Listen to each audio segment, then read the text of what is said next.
మన దేశంలోనే కాదు, భగవద్గీత ప్రపంచవ్యాప్తంగా మన్ననలు అందుకుంటోంది. చైనా స్కాలర్స్ సైతం అదో జ్ఞానామృతం అంటూ కొనియాడుతున్నారు.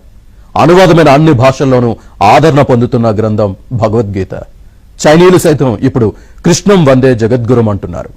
దేవుణ్ణి అంతగా నమ్మని డ్రాగన్ దేశీయులను భగవద్గీత ఎందుకు ఆకట్టుకుంటోంది?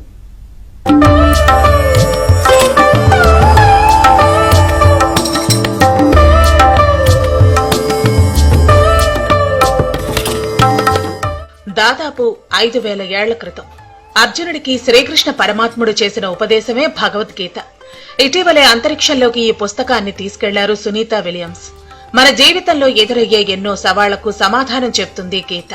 అన్ని పాఠశాలల్లో భగవద్గీత పారాయణం తప్పనిసరి చేసింది ఉత్తరాఖండ్ ప్రభుత్వం. భగవద్గీత శ్లోకాలను పారాయణం చేయాలని విద్యార్థులను ఆదేశించింది.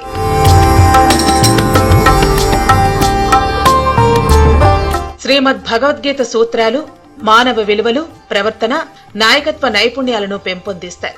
నిర్ణయం తీసుకునే సామర్థ్యం, భావోద్వేగ సమతుల్యత, శాస్త్రీయ ఆలోచనలు భగవద్గీతను చదివితే వస్తుంది. భారతీయ సంప్రదాయంలో భగవద్గీత ఒక భాగం.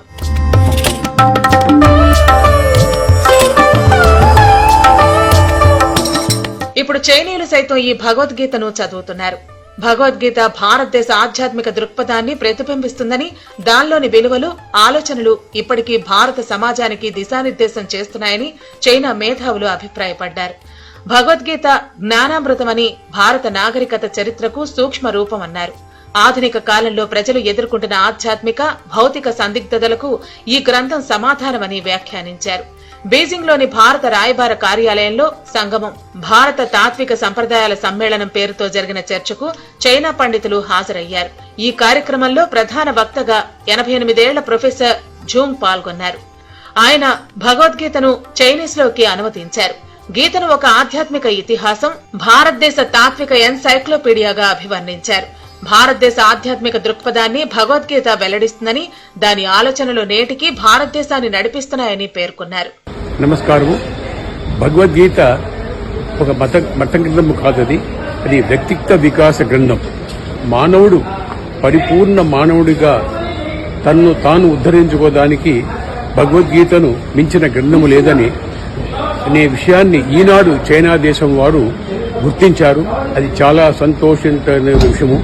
చైనా పూర్తిగా మతరహితమైనటువంటి కమ్యూనిస్టు దేశం అయినప్పటికీ వాళ్ళు గీత యొక్క ఆవశ్యకతను గుర్తించి అందులో భగవద్గీత పైన విశిష్టమైన పరిశోధన చేస్తున్నారు. భగవద్గీత ప్రథమంగా మానవుడిని మానవునిగా చేసి దేశాభివృద్ధికి ఎలా ఉపయోగపడుతుందో చైనా వాళ్ళు ఇప్పుడు దాన్ని మేధమదనం చేస్తున్నారు. వారికి నా పరిపూర్ణ హృదయపూర్వక నమస్కారములు.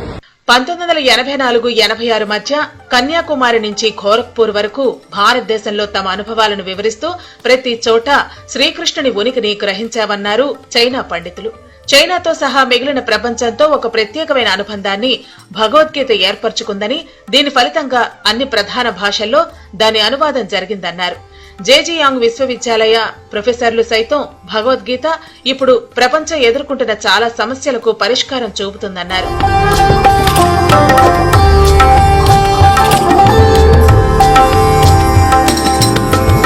భగవద్గీత అనేక అద్భుతమైన రహస్యాలను తనలో ఇముడ్చుకుంది. ఇది అసంబద్ధమైన వాటిలో ఆచరణాత్మకం కాని వాటిని కాదని, వాస్తవ జీవితానికి దగ్గరగా స్పష్టమైన సమాధానాలను చూపిస్తుంది. భగవద్గీత దైవత్వం, మోక్షాన్ని పొందటం గురించి బోధించడమే కాదు, తాత్వికమైన మనసున్న వారికిది మార్గదర్శనం చేస్తుంది. గీతను చదివి ఆచరించిన వారిలో యోగులు, మహనీయులు, తాత్వికులు ఉన్నారు.